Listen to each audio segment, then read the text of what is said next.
Narito po muli tayo sa ating pag-aaral.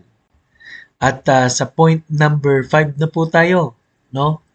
Sa point number 5, part 5, loyalty of God is when we do to men what God did to us. In verse number 12, therefore all things whatsoever you would that men should do to you, do you even so to them, for this is the law and the prophets. What is the law and the prophets, no? Kung ano mong gusto mong gawin sa iyo, yun ang gagawin mo din sa iba. Very basic and foundational po ang prinsipyo pong ito.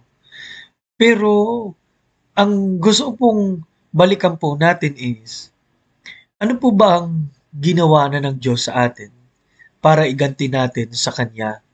Ano po?